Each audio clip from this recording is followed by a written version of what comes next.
Muy buenas tardes con todos y con todas. Es para mí un motivo de enorme alegría darles la bienvenida a esta primera presentación virtual de un libro que estamos realizando desde el Instituto de Democracia y Derechos Humanos de la Pontificia Universidad Católica del Perú.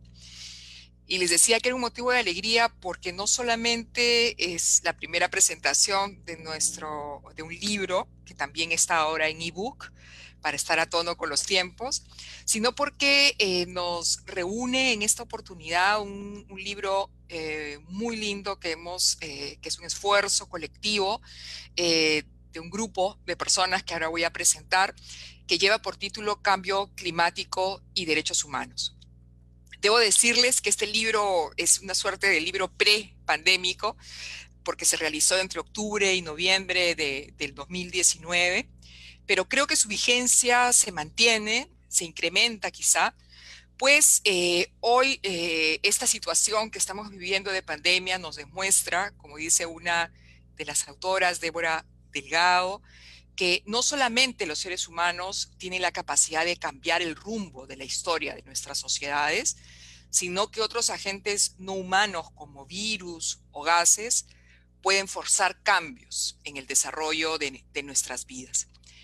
En este sentido, este libro que hemos escrito 11 personas, Cristina Blanco, Iván Lanegra, Débora Delgado, Hugo Cagüeñas, profesor de la Universidad San Francisco de Quito, Juan Francisco Acevedo, María José Veramendi, Pedro Franque, Cecil Bluán, Óscar Espinosa, Marcela Guaita y yo misma, nos reunimos y partimos de dos premisas esenciales para emprender esta aventura.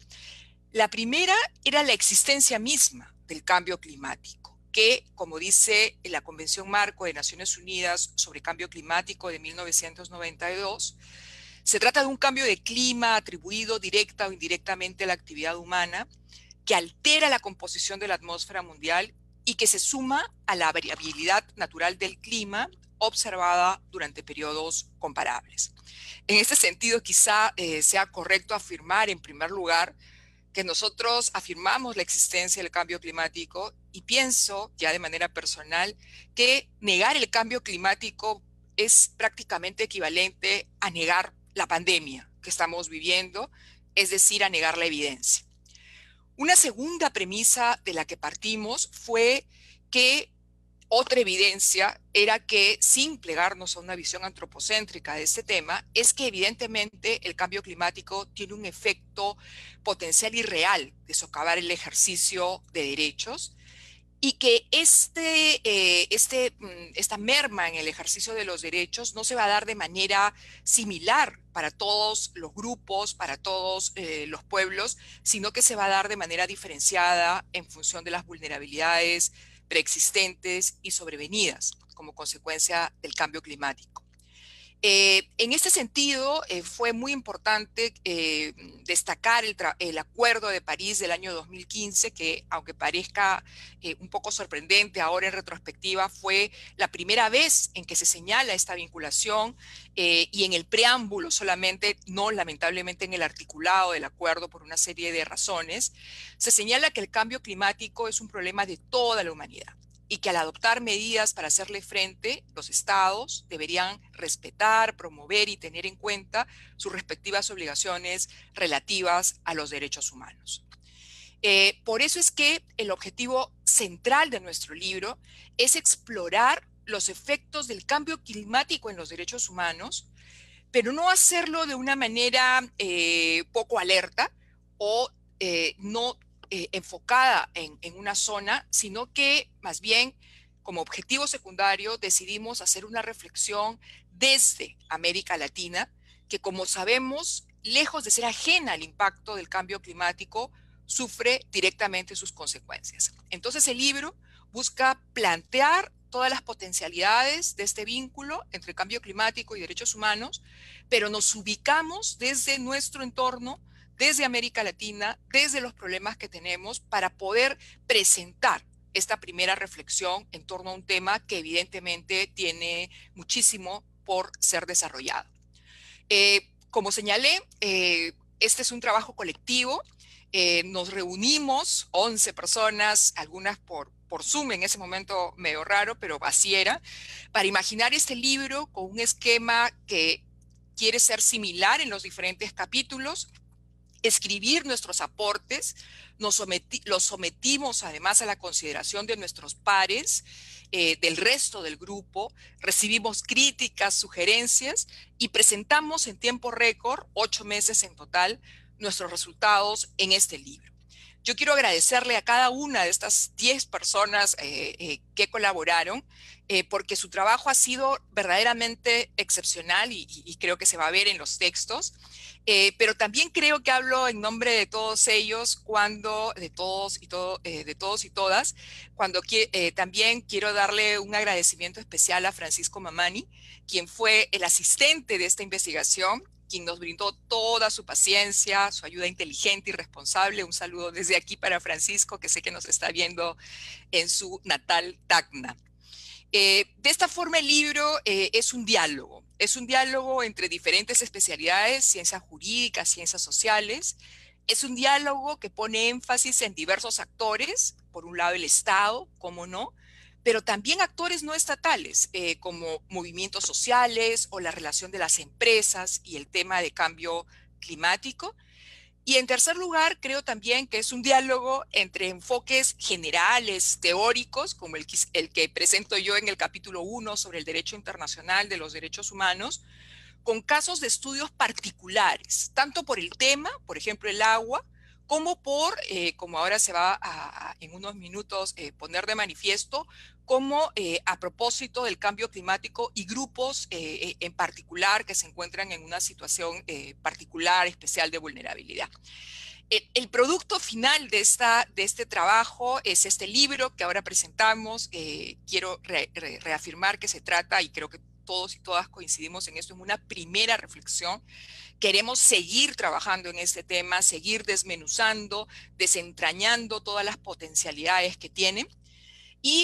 Pero quiero decirles que el libro tiene 3 partes. Tiene una parte primera, que es un marco teórico, en que lo que se pretende es plantear la relación entre esos 2 paradigmas normativos y conceptuales, que a su vez conllevan 2 comunidades epistemológicas que estamos necesariamente llamados a entendernos para poder realmente entender todos los temas de los derechos humanos y el cambio climático. En ese sentido, está un capítulo mío, como decía, sobre el derecho internacional de los derechos humanos y el cambio climático. Un capítulo escrito por Cristina Blanco, quien en este momento es profesora, tienen ahí todas las referencias en la pantalla, pero en este momento se encuentra en Essex haciendo su investigación doctoral con un capítulo muy lindo sobre empresas, derechos humanos y cambio climático, miradas desde una necesaria triangulación. Ella presenta cómo, si bien el acuerdo con la Convención Marco dice que el problema del cambio climático se origina en estados desarrollados y la sobreindustrialización, sin embargo, a la hora de plantearse las soluciones al problema, parece que estamos más bien enfocados en una visión estatocéntrica. En esta primera parte también está el capítulo de Iván La Negra sobre políticas públicas y cambio climático, todos los riesgos para la gobernanza, pero no voy a decir más porque es Iván uno de los que va a presentar hoy día su trabajo directamente. Y en cuarto lugar, en esta primera parte del libro tenemos un texto muy interesante de una experta en cambio climático como es la profesora Débora Delgado, quien trabajó el tema de crisis climáticas y movimientos sociales en el contexto global. Es un capítulo muy interesante porque ella plantea cómo estos movimientos sociales han empezado nombrando, identificando el problema, pero también hoy en día se articulan para buscar soluciones. Presenta una tipología de movimientos sociales, esta conjunción de políticos, científicos y activistas en torno a temas como pueblos indígenas, mujeres, los ecofeminismos, el movimiento de jóvenes y adolescentes y una serie de movimientos que ella articula y analiza de una manera excepcional. La segunda parte del libro identifica los derechos que son más propensos a ser vulnerados en un contexto de cambio climático. O sea, el eje aquí son los derechos. Y en ese sentido, tenemos un primer capítulo de esta segunda parte, el capítulo 5, escrito por Hugo Cagüeñas, profesor de la Universidad de San Francisco de Quito, sobre el derecho a una vivienda adecuada, cambio climático, gestión urbana y reducción de riesgos de desastres. Es un capítulo fascinante donde señala que el 25% de lo urbano en nuestras sociedades tiene formas de vivienda informales, de asentamientos informales, lo que hace per se que se presente una situación de especial vulnerabilidad frente al cambio climático. Analiza el impacto de los desastres en las viviendas, en las ciudades y en gestiones, ejemplos a nivel nacional comparado de experiencias exitosas en la reducción de riesgos. El capítulo 6 lo escribe Juan Francisco Acevedo. Él trata un tema fundamental en nuestro tiempo, que es el derecho humano al agua, pero no solo lo hace de manera general, qué significa hablar de un derecho humano al agua en un contexto de crisis hídrica, sino que se centra en la región andina central del Perú, hace un análisis muy interesante sobre una serie de experiencias, de respuestas que se han dado en esta zona. También mira a la región andina a través de un acercamiento a la comunidad andina de naciones y se esfuerza por presentarnos cuáles podría ser una respuesta a este tema desde el sur global. El capítulo 7 lo escribe María José Beramendi. María José Beramendi ha trabajado sobre el derecho a la alimentación adecuada y la seguridad alimentaria. Analiza el tema desde su ámbito de experiencia y de expertise, como es el tema del derecho internacional, de los derechos humanos, pero tiene una aproximación muy importante acerca de la responsabilidad del Estado, pero también de la responsabilidad colectiva que nos compete para poder llegar a una adecuada afirmación del derecho a la alimentación y en buena cuenta de la seguridad alimentaria. El capítulo 8 toca un tema clave en nuestra época, que es el tema del derecho a la salud y el cambio climático. No me voy a explayar en eso porque Pedro Franque lo va a presentar directamente en unos minutos. Y la tercera y última parte del libro pasa de los derechos que son más propensos a ser vulnerados a una identificación de algunas comunidades que deben ser revaloradas, que deben ser protegidas y que tienen agenda en la cuestión del cambio climático. Un primer capítulo es escrito por nuestra colega del IDEPUC, Cecile Bluan, quien, como investigadora además en temas de migración, hace un capítulo súper interesante sobre migración y cambio climático, respuestas desde América Latina.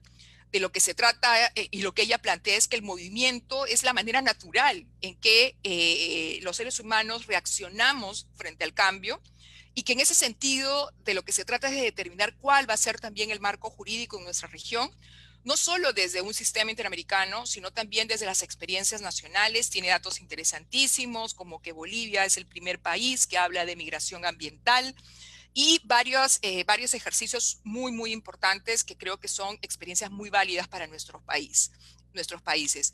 El capítulo 10 toca el tema de los pueblos indígenas con un experto de primer orden como es Óscar Espinosa.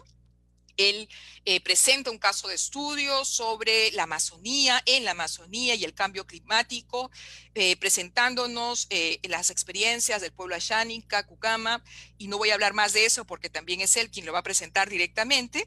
Y el capítulo 11, por supuesto, no menos importante, es el papel de las mujeres frente al cambio climático en el Perú.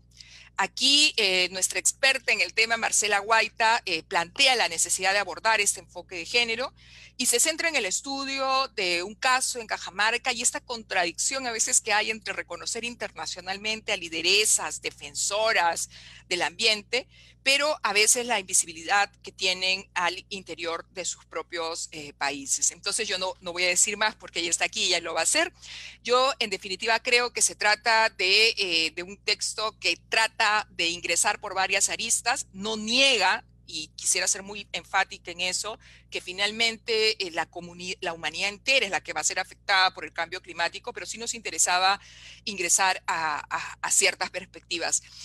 Todos los capítulos están muy bien escritos, tienen un marco lógico articulado, tienen un especial interés por aterrizar en los problemas de nuestra región y del país, y tienen una bibliografía de altísima calidad, por lo cual creo que no tiene pierde, y discúlpenme que muestre tanto entusiasmo, pero creo que se trata de una contribución muy, muy enriquecedora, tanto para los que la vivimos como para los que espero, con mucho cariño, puedan también tener los lectores. Con ese preámbulo que me he extendido mucho más de lo que debía, quiero dar inicio a esta breve presentación del día de hoy, del libro. En estos tiempos de Zoom, de conexión digital, queremos ser breves y por lo tanto decidimos hacer énfasis en algunos capítulos. Yo creo que más adelante vamos a tener la oportunidad de presentar otros en otras actividades. Pero en primer lugar quisiera darle el uso de la palabra a Iván Lanegra, quien es el secretario general de la Asociación Civil Transparencia, para que nos presente su capítulo sobre políticas públicas y cambio climático, derechos humanos y gobernanza. Adelante, por favor, Iván. Bienvenido. Muy buenas tardes, muchas gracias Elizabeth por el pase. En primer lugar, quiero agradecer por la leza y las palabras tan generosas de Elizabeth con cada uno de los autores y autoras de este libro. ¿Verdad? Quiero empezar reconociendo el trabajo de Elizabeth en el liderazgo de todo este proceso. Estoy seguro que sin ella no hubiéramos alcanzado resultados que ella con mucha generosidad ha descrito.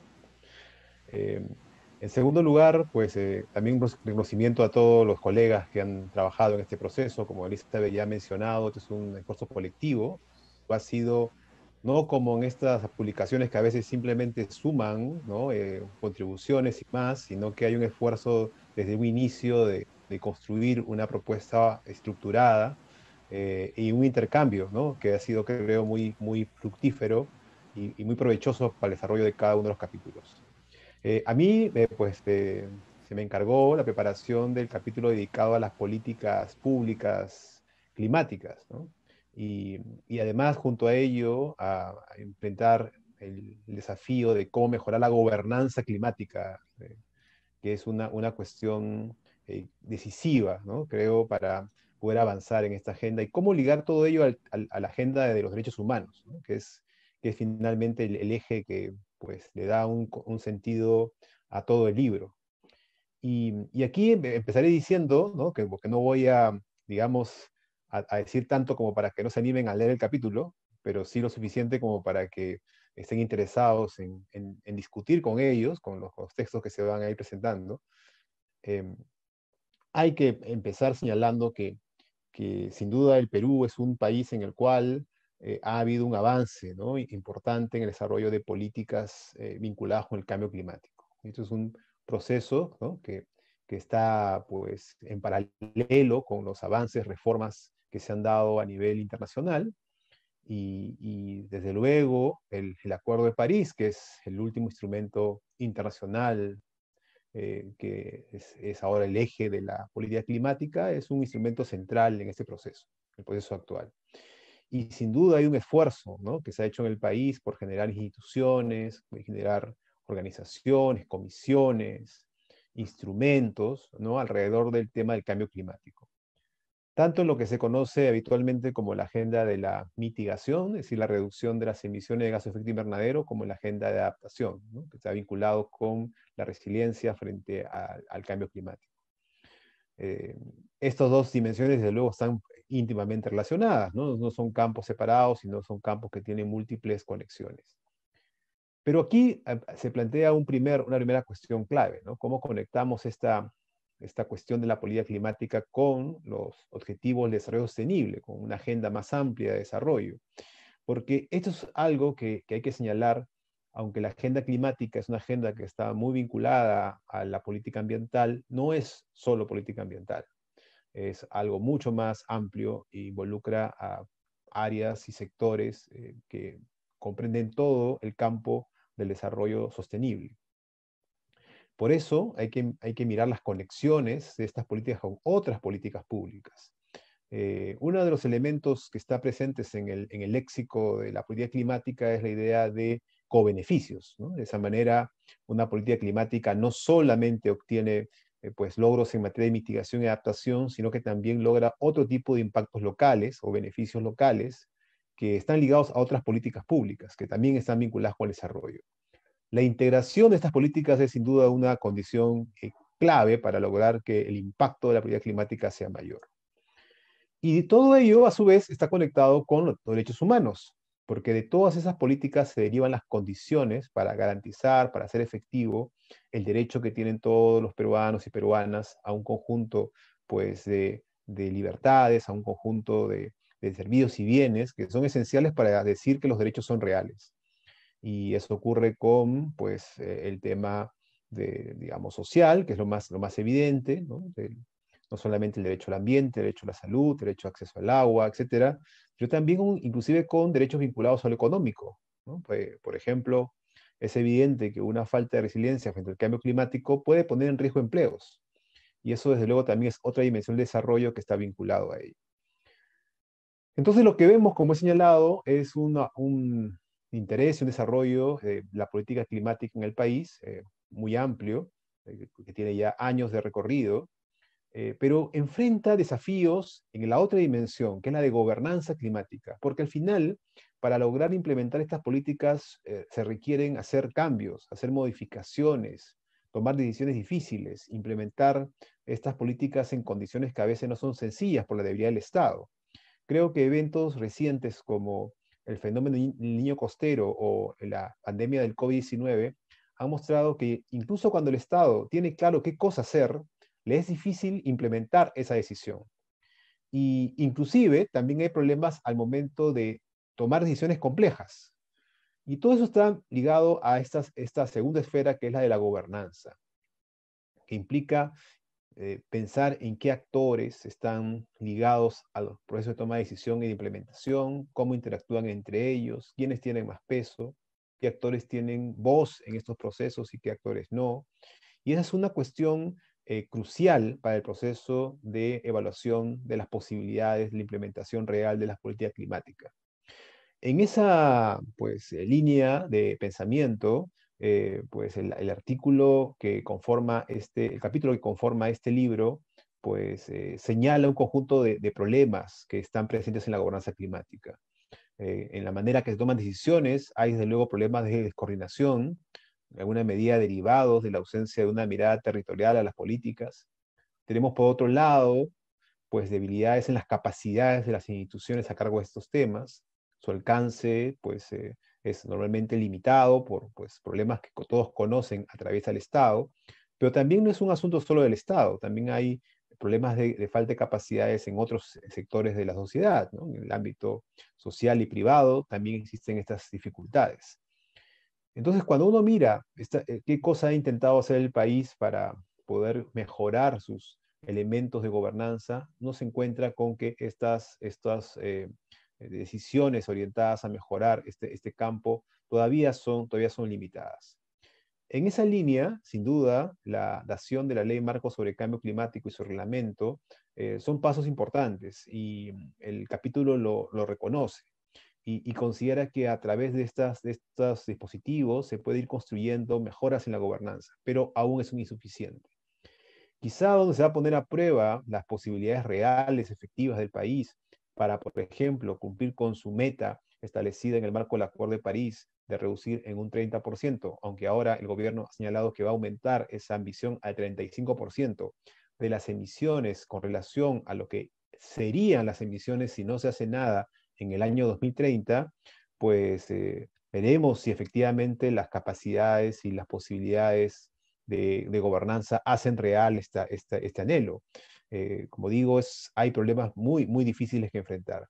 Y quizá algunos de esos problemas más serios tienen que ver con los conflictos de interés, los problemas de los grupos de interés que tienen además capacidad de influencia en las políticas, los problemas de corrupción, la situación de una economía que no se mueve en un campo plano, sino en un campo donde se mezclan las cuestiones de formalidad, informalidad e ilegalidad, y, y una debilidad muy grande de presencia estatal en muchas zonas del país. Todo esto, además, y con eso ya cerramos, está ahora también con un elemento adicional, que es la crisis socioeconómica generada por la pandemia del COVID-19. Es decir, seguramente muchos recursos ahora van a ser orientados a reactivar la economía, a generar más ingresos, a eventualmente aumentar las presiones sobre recursos naturales para obtener más beneficios económicos de corto plazo. Y eso sin duda, pues es un proceso que no solamente ocurre acá, sino en toda América Latina y en muchos lugares del mundo. El punto es cómo la política climática, con esa estructura de gobernanza que hoy tiene, va a ser capaz de orientar decisiones y permitir de que las decisiones de reactivación no afecten objetivos básicos vinculados con esta agenda climática. Por esa razón, aunque eso sí, ya no está en el libro, porque evidentemente eso ocurrió después, sería muy importante que exista un acuerdo político del más alto nivel referido a establecer los mínimos. El Estado deberá seguir comprometido para evitar que estas urgencias de corto plazo pongan en riesgo objetivos de largo plazo, de los cuales depende, pues como hemos visto, los derechos de millones de personas en el país, en particular los más vulnerables. Espero pues que el contenido del libro y pues la parte que me ha tocado sea de utilidad para cada uno de ustedes y desde ya los invito pues a leer, a luego sin duda discutir y eventualmente también, ¿no?, plantear críticas a cada una de las propuestas o análisis que contiene estos capítulos, incluyendo el mío. Y pues nuevamente agradecer a IDPUC por la oportunidad de haber contribuido con una publicación que seguramente va a ser muy leída y que va a ser utilizada seguramente por los responsables de la política y climática en el Perú y en otros lugares de América Latina. Muchas gracias. Muchas gracias a ti, Iván. Creo que nos planteas un panorama lleno de retos, máxime cuando el próximo año nos toca cambiar también de gobierno, cambiar a veces de prioridades, de agendas, de discursos. Así que creo que nos invitas a empezar una reflexión que desde luego vamos a tener que retomar en el contexto también electoral que se nos avecina. Muchísimas gracias, Iván. Y ahora es para mí un gusto también darle la bienvenida y el uso de la palabra a Pedro Franque, quien, como dije al inicio, tocó un tema que en ese momento no sabíamos que se iba a volver tan increíblemente determinante en nuestras vidas como es el tema de la salud y el cambio climático. Así que adelante, Pedro, por favor, bienvenido. Muchas gracias. Muchas gracias, Elizabeth. Muchas gracias con todos los que nos están ahora escuchando, todos y todas. Para mí un gusto estar acá y en primer lugar efectivamente agradecer al IDPUC, a Elizabeth y a Francisco Mamani, que efectivamente, como mencionó Elizabeth, tuvo una labor bien destacada en poder organizarnos y hacer que este fuera un trabajo realmente colectivo, ¿no? Creo que ha sido un trabajo que me ha aportado particularmente y que ha sido bien interesante. El tema a mí en realidad siempre desde el comienzo me pareció súper importante y aunque es verdad, como dice Elizabeth Salmón, de que en ese momento tal vez a mucha gente no le parecía tanto y que hoy parece bastante más. Pero digamos que el punto de partida de este análisis incluía la intersección entre estos dos grandes temas más bien negligidos, digamos, ¿cierto?, de poca prioridad en la agenda política, digamos, ¿cierto?, de bajo nivel de dificultades en la gobernanza precisamente por su poca prioridad y articulación con otros sectores. En eso se tienen en común, digamos, la agenda de la salud pública y la agenda del cambio climático. Han tenido hasta ahora. Y entonces me parecía que era bien importante tratar de ver cómo estas cosas se relacionaban, porque si ya teníamos una debilidad de nuestro sistema de salud hace unos meses, hoy se vuelve más evidente, pero ya hace unos meses se veía que, bueno, estos problemas podían agravarse con el cambio climático, ¿no? Y tal vez aquí resaltar algo que dijo Elizabeth Salmón también al comienzo, y que claro, este libro en realidad fue como pre-COVID, y en realidad no lo han contado mucho, pero yo casi estaba en prensa cuando la cuarentena lo detuvo varios meses, ¿no? Como muchas cosas en nuestro país, y ha cambiado un poquito, incluso después el sentido de las cosas, ¿no? El capítulo que yo estuve trabajando vincula el tema del cambio climático con el derecho a la salud. El derecho a la salud es una forma particular de mirar los problemas de la salud pública, que ponen mucho énfasis pues, en las personas y en la necesidad de que la política de Estado respondan a los derechos que tenemos. Y en este capítulo, además de tener una parte, digamos, introductoria, reflexionando conceptualmente sobre el tema del derecho a la salud y cómo se relaciona con el cambio climático, recogiendo en realidad reflexiones que ya ha hecho sobre todo Paul Hunt, un relator de las Naciones Unidas para el Derecho a la Salud, una personalidad que visitó el Perú hace algunos años, hizo un reporte sobre el Perú y desde luego ha hecho un reporte sobre el tema del derecho a la salud y el cambio climático. Y bueno, analizando este tema yo encontré 4 áreas, digamos, ¿cierto? En las cuales, grandes áreas, ¿no? En las cuales el cambio climático podía afectar el derecho a la salud, ¿no? El primero, el más obvio, digamos, tal vez era el de las enfermedades infecciosas transmisibles, el dengue, la malaria, las diarreas. El dengue y la malaria, enfermedades transmitidas por mosquitos que presumiblemente, de acuerdo a una serie de estudios internacionales, digamos, tienden a propagarse más a temperaturas más altas y están presentes en el Perú.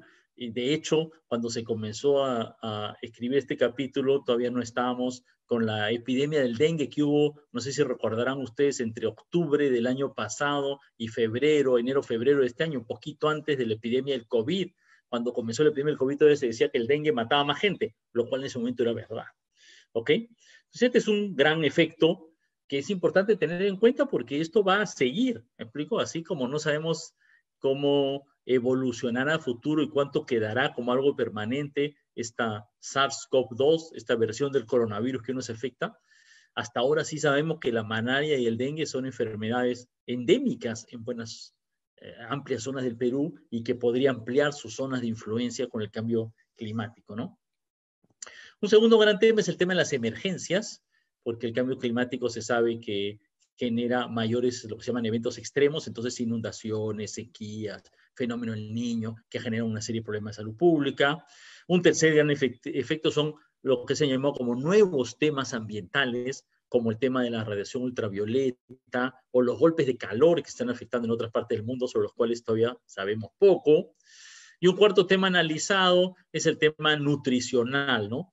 Alrededor de los efectos productivos que un cambio climático puede generar en la agricultura peruana y en una serie de familias que ya estaban antes de la epidemia en una situación de pobreza y de inseguridad alimentaria, ¿no? Algo que está ligeramente tratado en este capítulo, pues está tratado en otros capítulos del libro.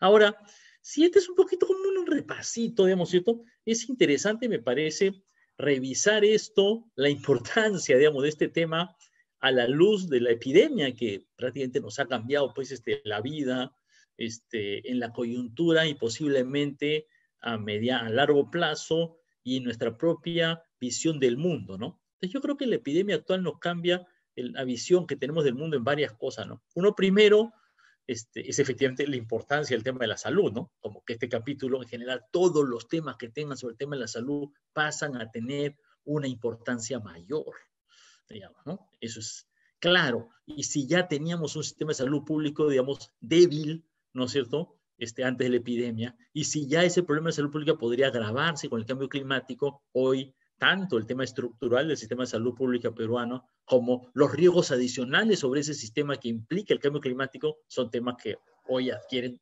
evidentemente mayor importancia. Luego regresaré sobre esto, pero evidentemente un problema que hay es, claro, que nuestro sistema de salud ha razonablemente girado en esta emergencia a centrar toda su atención en enfrentar esta epidemia y que otras enfermedades como la malaria, el dengue, otras emergencias, digamos, han dejado de tener tanta atención y de tener tantos recursos y eso nos genera una cierta debilidad, ¿no? Y junto con esto, esta epidemia nos da esta otra idea, ¿no? Me parece, que es, miren, hemos estado como muy pensando en el crecimiento económico y el progreso económico hacia adelante, en los objetivos de desarrollo como mirando lo positivo que se viene hacia adelante, cómo avanzar más rápido, cómo lograr las metas más. Y nos hemos olvidado, parece, en muchos casos, de considerar suficientemente los riesgos, ¿no? Los objetivos de desarrollo lo incluyen un poco, pero me parece que esta epidemia resalta un poco la idea de que dentro de nuestras miradas de los derechos humanos y del desarrollo, el tema de la consideración de riesgos y sobre todo de riesgos sistémicos, ¿me explico? No solamente de riesgos pequeños para los cuales están las políticas de protección social, no solamente riesgos familiares, locales, por sectores, sino riesgos macrosociales, macroeconómicos, son temas que no les hemos dado la prioridad de vida.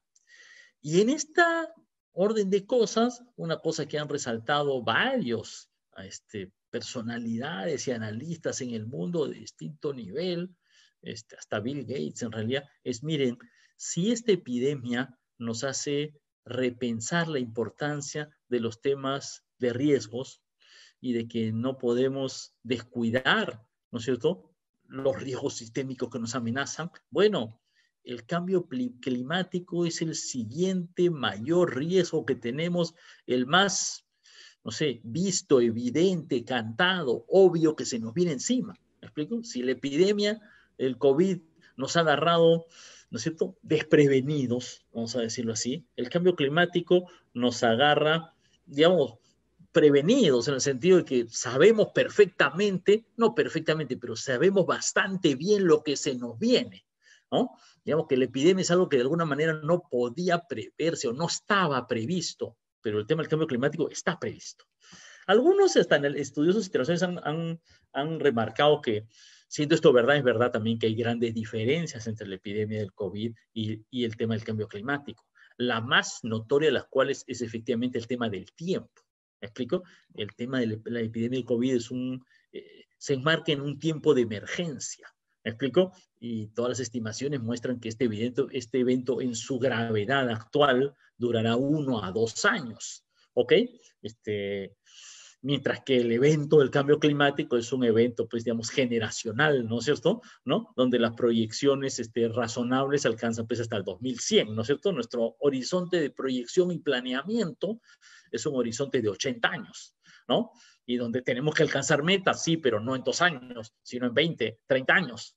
¿Me explico, no? Tenemos que alcanzar metas antes, pero, digamos, los temas tienen otro horizonte temporal. Es verdad que las dos cosas tienen 2 horizontes temporales y tienen otro ritmo, pero eso no quita, ¿ok?, que ambos eventos, la epidemia y el cambio climático, ambos eventos son grandes riesgos que ponen en cuestión los derechos humanos en una diversidad de ámbitos, la posibilidad de lograr los objetivos de desarrollo sostenible en una diversidad de ámbitos, afectan la economía, la salud, la educación, diversos sectores sociales, sectores vulnerables, es decir, que tienen un efecto amplio y que son riesgos que no hemos considerado suficiente anteriormente y que hoy se resalta que está en el primer punto de la agenda, ¿no? O en uno de los primeros puntos de la agenda, ¿no?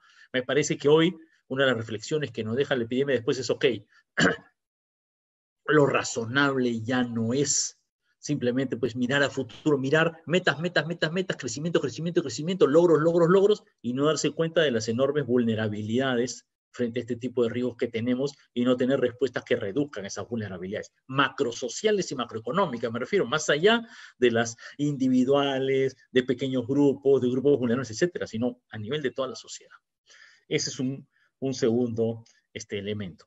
Y sí tal vez habría que decir que, claro, si uno tuviera que repensar este tema, como está en el libro, en realidad todavía no sabemos hasta qué punto el cambio climático en sí es responsable o puede agravar los riesgos de epidemias de este tipo. Sabemos que agrava el riesgo de que aumente la malaria del dengue, de que el riesgo de radiaciones ultravioletas pueda ser mayor, que emergencias de eventos climáticos extremos puede ser mayor con sus efectos sobre la salud. ¿Hasta qué punto el cambio climático ha sido responsable de esta epidemia? Es una cosa no tan clara. No, parece que el tema ambiental claramente está presente. respecto a cómo la relación de los seres humanos con los ecosistemas y con las distintas especies de animales afectan la transmisión de los virus. Pero es un efecto que está relacionado, pero no es directamente el mismo tema del cambio climático, ¿no? Y por lo tanto, ¿qué va a pasar a futuro con este riesgo? Es algo que no lo sabemos. Pero sin duda es un tema que va a tener que ser de mucha importancia a futuro. Tal vez termino, ya se acaba el tiempo, termino diciendo esto, ¿no? Estamos en plena emergencia y todavía este tipo de temas es interesante que lo comencemos a tratar, pero todavía no está en el primer plano de la agenda política. Pero comenzamos ahorita, tenemos que ir comenzando a mirar en el horizonte. Y yo creo que dentro de unos meses, ¿no? Sobre todo de cara a las próximas elecciones, ya el país tiene que replantearse cómo vemos el futuro. Y en ese espacio, los temas de la salud pública en general y del cambio climático tienen que tener una mucho mayor importancia en la agenda pública y su interacción también. Entonces, en ese sentido, espero que este libro, este texto pueda servir como de base para una reflexión a futuro que creo que es indispensable para nuestro país. Y muchas gracias nuevamente por la bella oportunidad de colaborar en este libro. Muchas gracias. Muchas gracias a ti, Pedro. Súper interesante tu aproximación, esta macro vulnerabilidad que señalas, que coexiste, ¿no es así?, con otros tipos de vulnerabilidades, de situaciones de vulnerabilidad en realidad. Y qué interesante es realmente haberse planteado este tema antes de lo que se nos venía. Tú has recordado bien que nuestro libro fue terminado, ya en febrero estaba en la imprenta, teníamos fecha de presentación, creo que era el 14 o el 13 de marzo, imagínense. Luego pensamos, bueno, lo hacemos en la primera semana de abril y miren, la vida nos lleva a esto, ¿no? Muchísimas gracias, Pedro. Creo que el capítulo que escribiste es verdaderamente clave, tiene algunos elementos que parecen así como adelantados a su tiempo. Yo los invito y las invito mucho a leer y a aprender de la experiencia y del conocimiento de Pedro. Me toca ahora darle la palabra a Óscar Espinosa, quien nos hará una reflexión sobre el tema de los pueblos indígenas y el cambio climático. Óscar, muy bienvenido. Adelante, por favor. Buenas noches con todos, con todas. Comenzar también pues sumándome a los agradecimientos por el trabajo de coordinación de todo este proyecto llevado por Elizabeth, el apoyo de Francisco y para esta presentación también de Julia Takagi, que ha sido clave en todas estas coordinaciones logísticas, en ponernos de acuerdo en los horarios, en una serie de aspectos, ¿no? Es, como decía Pedro, ¿no? una iniciativa que además nos convocó durante varias semanas a reunirnos, compartir lo que íbamos pensando sobre este tema. Yo voy a centrarme, como ha mencionado Elizabeth, en este sector, digamos, social, que son los pueblos indígenas, y en un contexto geográfico también específico, que es la Amazonía. Simplemente para recordar, ¿no? la importancia que hoy en día, en estos últimos años, las Naciones Unidas y los distintos estados están reconociendo a los pueblos indígenas en relación al tema del cambio climático. No solo porque son de los sectores más golpeados en la medida en que los pueblos indígenas viven, ¿no? Con el 80% de la biodiversidad del planeta, ¿no? Y más de 70 millones de personas dependen directamente de los bosques para sobrevivir, para alimentarse, sino también, ¿no? Por primera vez el año pasado, el Grupo Intergubernamental de Expertos sobre el Cambio Climático ha expresado, ¿no? explícitamente el rol que cumplen estos pueblos para llevar a éxito las medidas y las políticas para mitigar el cambio climático. Simplemente para que se hagan una idea, a veces pensamos solamente hay indígenas en la Amazonía o en América Latina. Hay en el mundo más de 5.000 pueblos indígenas, son más de 370 millones de personas, es aproximadamente entre el 5 y 6% de la población mundial, y hay pueblos en más de 90 países en todos los continentes, ¿no? Entonces, esto es un fenómeno, digamos, global, digamos, como sector vulnerable. En el caso de la Amazonía estamos hablando de más de 400 pueblos distintos en el conjunto de este territorio compartido por 9 países y que hoy día, ¿no? Coloquialmente también llamamos cada vez más frecuente como la Panamazonía.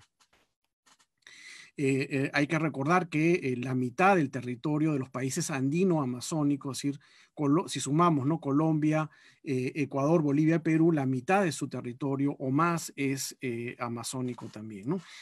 Y constituye además la Amazonía uno de los principales escenarios en el sentido de contribución también de América del Sur a la producción de gases de efecto invernadero, es decir, causante del cambio climático. Uno podría imaginarse que el transporte, la industria, la avenida Bancay, ¿no? Lo que uno respira ahí usualmente es esa producción de gases. Sin embargo, es la deforestación y principalmente la deforestación amazónica que constituye, por ejemplo, para el caso del Brasil, el 75% del total de sus emisiones de gases de efecto invernadero y en el Perú es casi la mitad, 50% aproximadamente de esta producción, ¿no? Entonces, es una región crítica, no tanto por los impactos que recibe el cambio climático como también, digamos, las actividades humanas ahí que hacen que se produzcan este cambio climático, ¿no? Principalmente la deforestación que se ha ido agravando además en los últimos años. Piensen que hasta el 2017 la tasa de deforestación era aproximadamente, para que se hagan una idea, de un campo de fútbol, una cancha de fútbol, cada minuto. Y a partir del 2018 hemos pasado a 2 canchas de fútbol por minuto, llegando el 2019 a récords nunca antes vistos, ¿no? En términos de deforestación, a los que se sumaron también los incendios forestales, etcétera, ¿no? Esto es muy preocupante porque, digamos, esto se suma pues al conjunto de cambios que se vienen sufriendo y curiosamente además, ¿no? Las cuarentenas impuestas, ¿no? En el contexto de la pandemia no han parado la deforestación. La deforestación este año, el 2020, continúa. Bueno, a fin de año tendremos datos más exactos de lo que ha implicado, pero ha seguido avanzando, ¿no?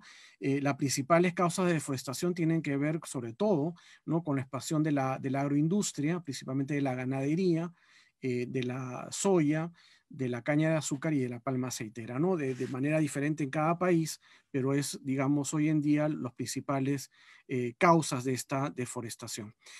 Que además, digamos, se acompaña, como también mencionaba Pedro en su presentación anterior, por la aparición y cercanía, frecuencia e intensidad de eventos climáticos extremos, es decir, sequías e inundaciones.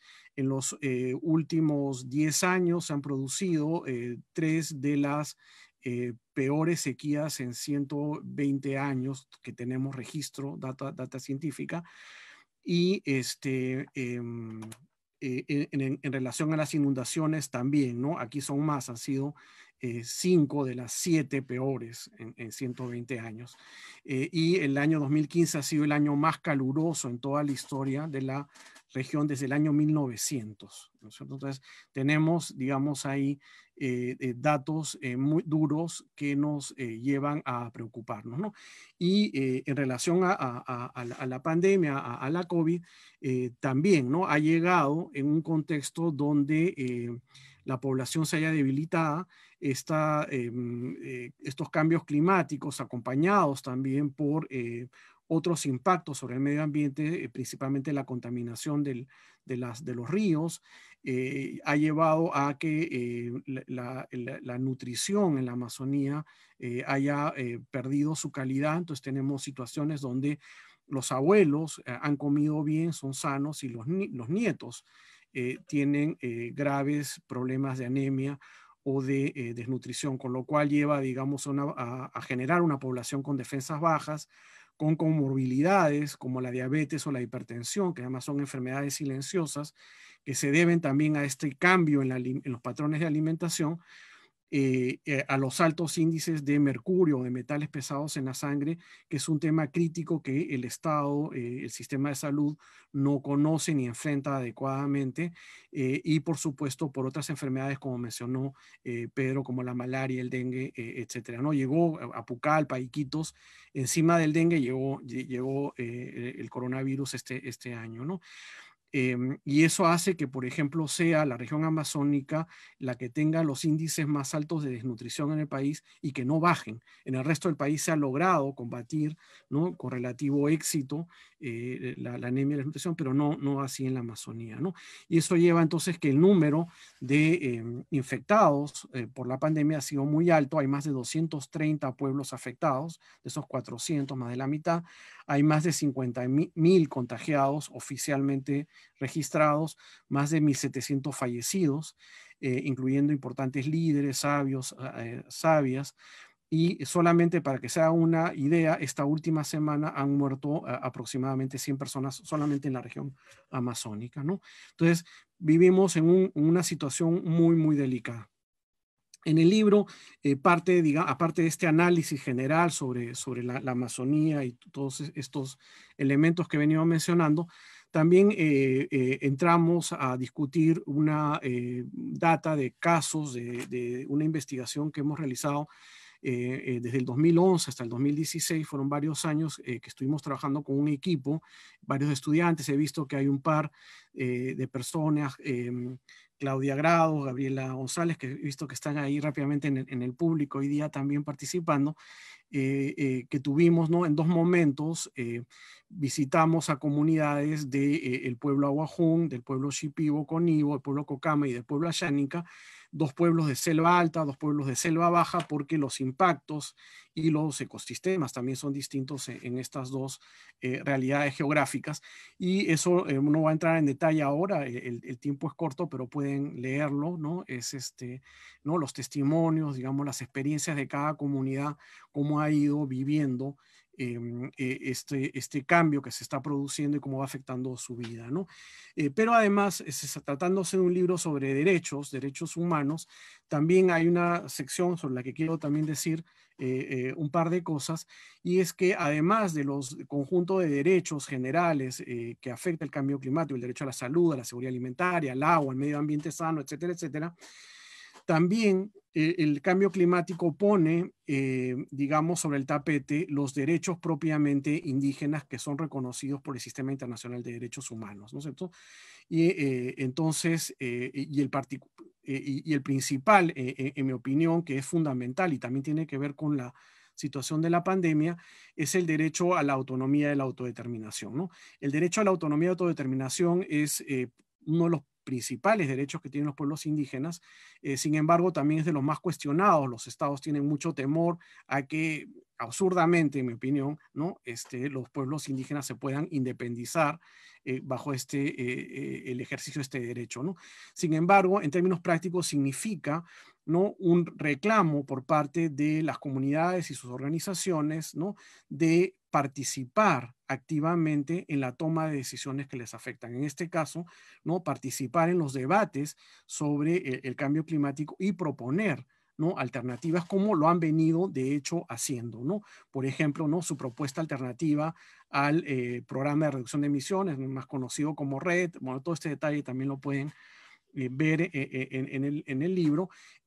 Tienen propuestas muy específicas, ¿no? Se han ido especializando también en este tema. El derecho territorial es obvio que en aquellos territorios con población indígena la deforestación y el impacto, los cambios climáticos, los cambios ambientales son menores, hay una mayor conservación del medio ambiente.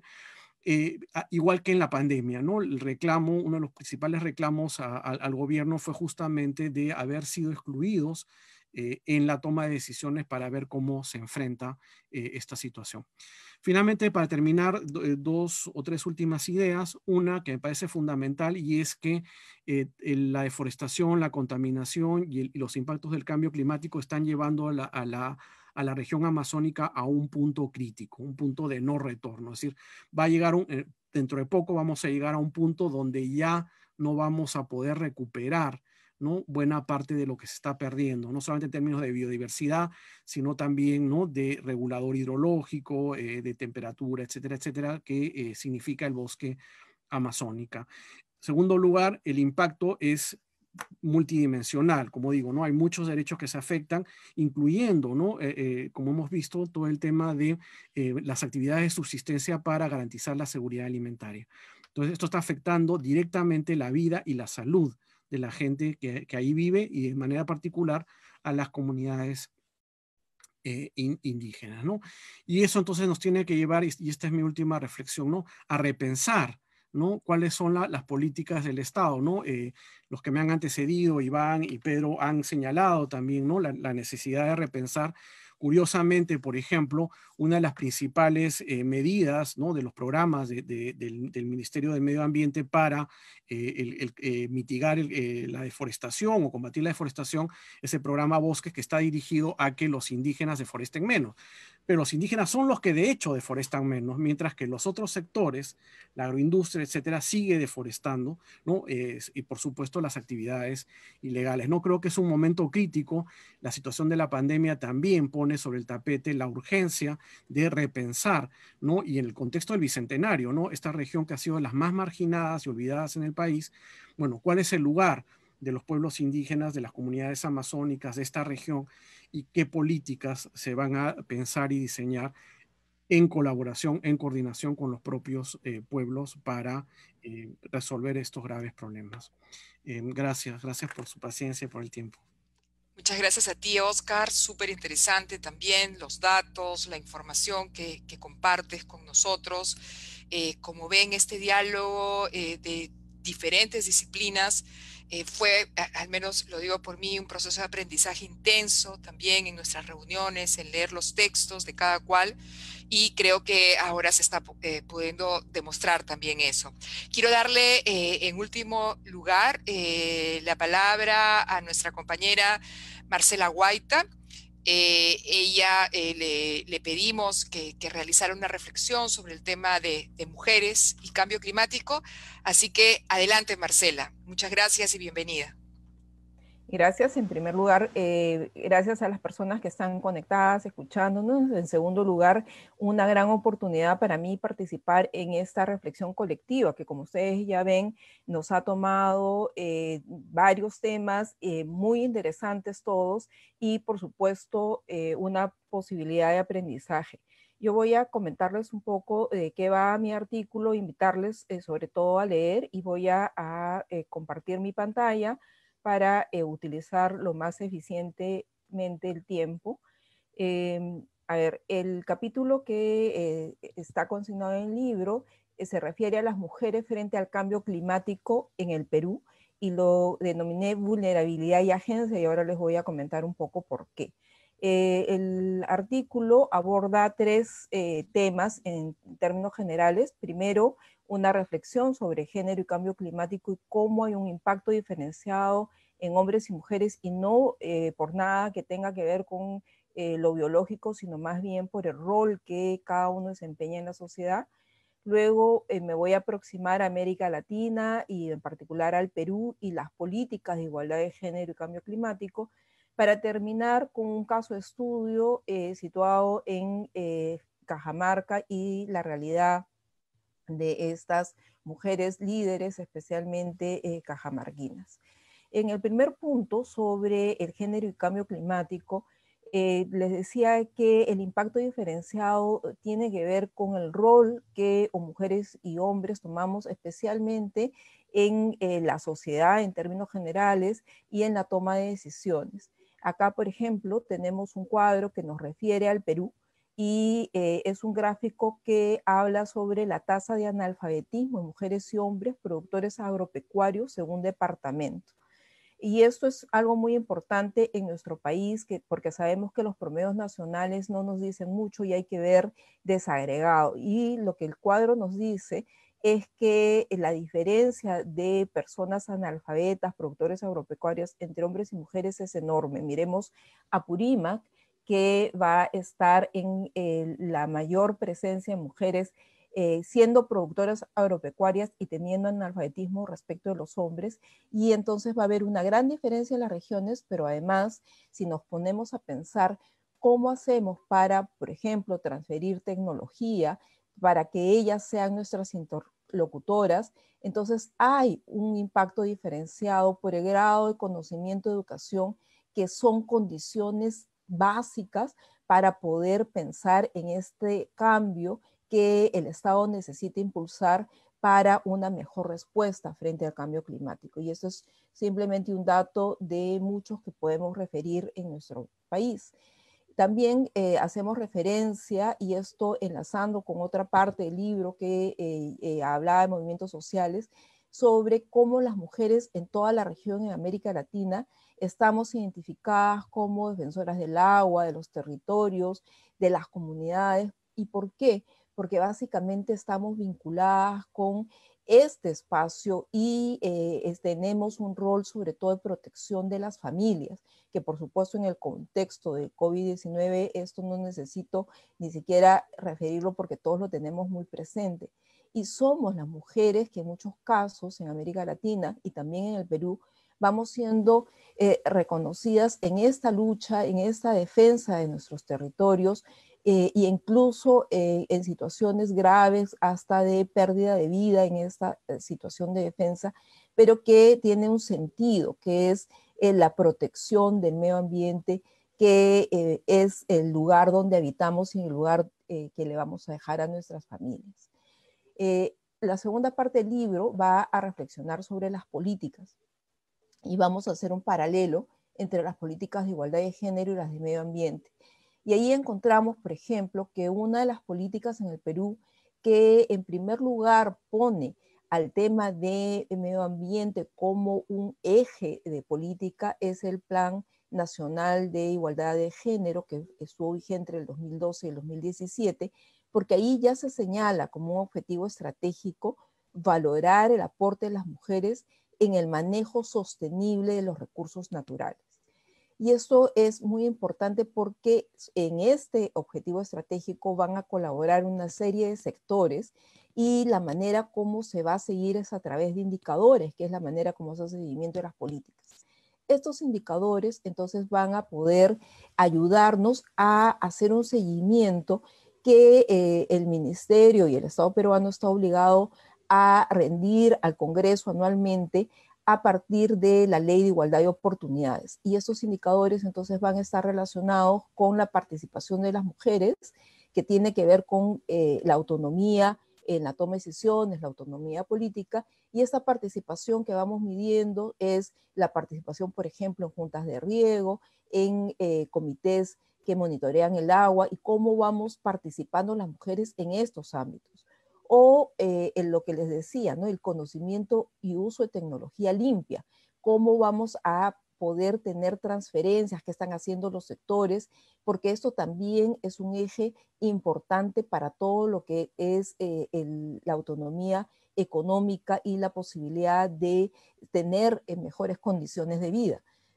Y finalmente, otro elemento sobre el que hace seguimiento el sector y reporta, y va reportando en todos estos años, digamos, 2012 al 2017 al Congreso, es sobre la violencia que las mujeres también vienen sufriendo en los conflictos socioambientales que ustedes saben que están presentes en el Perú. Entonces son esos tres indicadores que van dando cuenta sobre los retos, los avances y también las oportunidades que se abren.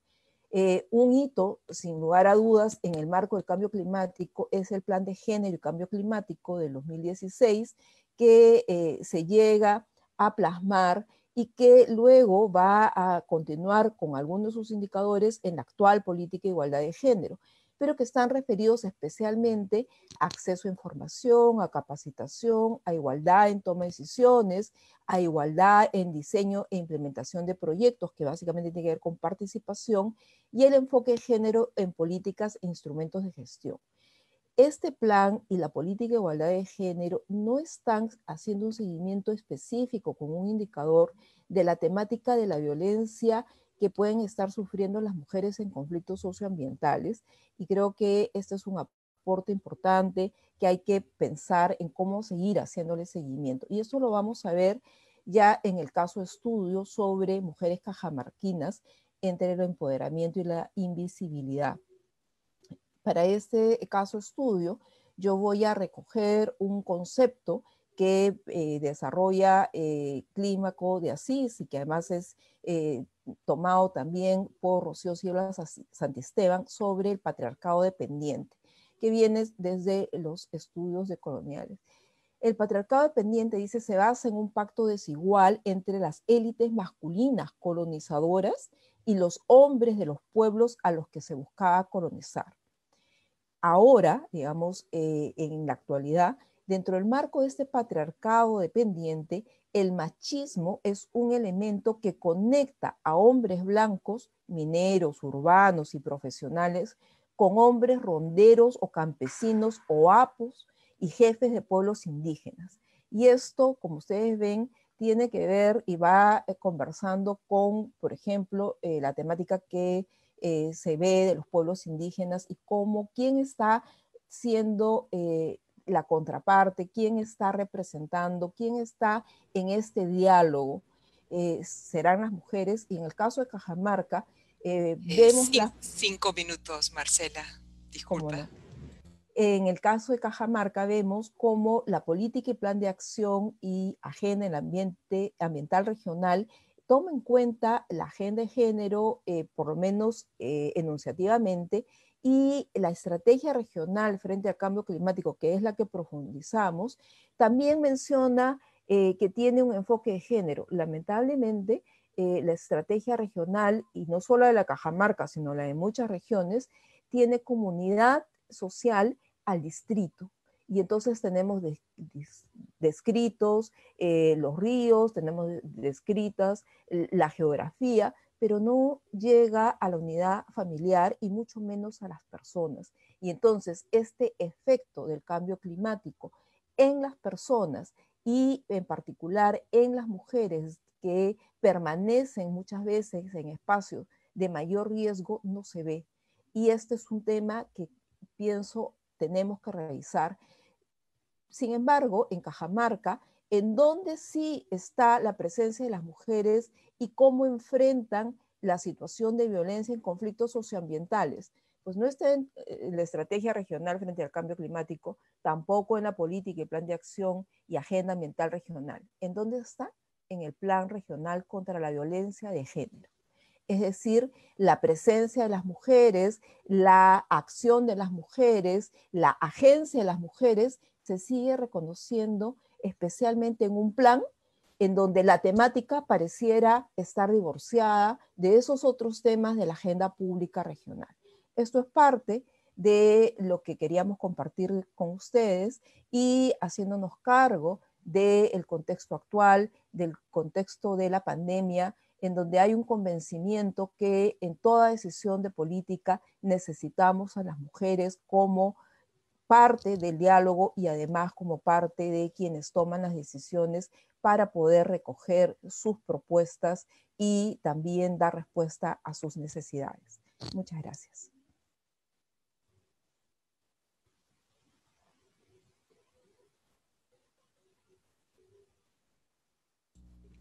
Perdón, aquí estoy. Muchas gracias a ti, querida Marcela. Como siempre, muy interesante este enfoque, esta particularidad, esta visión que es desde tu conocimiento, pero también desde tu experiencia, siempre logras articular, siempre logras transmitir de esta manera tan clara como lo has hecho ahora. Como ven, el tema de la vinculación entre cambio climático y derechos humanos es una vinculación intensa, intensa. Creo que estas 4 presentaciones nos dan debida cuenta de ello, pero hay mucho más en el libro. En segundo lugar, creo que se trata de una relación que es, digamos, bidireccional, porque estoy convencida de que los derechos humanos no solamente deben ser vistos como afectaciones posibles del cambio climático o para identificar comunidades que se encuentran en particular riesgo, sino que también, y creo que aquí Marcela también lo señalaba en esta presentación, los derechos humanos deben ser vistos como herramientas útiles para hacer frente al cambio climático. Por ejemplo, pensemos en la necesidad de acceder a la información, la transparencia, la representación política, etcétera. En tercer lugar, creo que la relación entre cambio climático y derechos humanos es una relación todavía en construcción. ¿Qué quiero decir con esto? No he encontrado una mejor frase. Creo que todavía no está acabada, todavía no está totalmente delimitada, definida, y por lo tanto todavía reviste enormes potencialidades. Probablemente la reflexión que estamos presentando ahora no va a ser la misma que vamos a tener dentro de un par de años, dentro de 5 años. Yo creo que es un tema que se está abriendo, que ofrece una serie de oportunidades, pero sobre todo una serie de retos desde el punto de vista del conocimiento, de la transmisión de saberes y sobre todo de la forma de encontrar las mejores soluciones. Finalmente pienso que esta relación es intensa, es bidireccional, está en construcción, pero sin duda alguna es irreversible. Yo no creo que haya vuelta atrás, no creo que se pueda dentro de un tiempo decir no, cambio climático y derechos humanos no son vasos que se comuniquen o no tienen relación uno y otro. En ese sentido, creo que este libro, esta reflexión, este trabajo que hicimos de manera colectiva, lo que busca es propugnar una suerte de justicia climática, es decir, de entender este tema con toda su diversidad, con toda su potencialidad, sin arrasar ni el planeta, sin arrasar a los pueblos ni a nadie, sino que más bien nos lleve por delante con un mejor futuro. Muchísimas gracias a todos y a todas. Quiero agradecer especialmente, como siempre, al equipo del IDEPUC que está detrás de cámaras, liderado por Patricia Barrantes, por Julia, por todos los que trabajan allí, Almendra, Augusto, Juan, Álvaro, que siempre hacen que todo esto sea posible sin mayores contratiempos. Quiero agradecer entonces a todos ustedes finalmente por estar ahí, por acompañarnos en esta tarde de septiembre y espero poderles comunicar prontamente más actividades que tengamos. El libro se encuentra tanto en versión física como también en ebook, así que muchas gracias a todos y a todas y hasta la próxima vez. Gracias.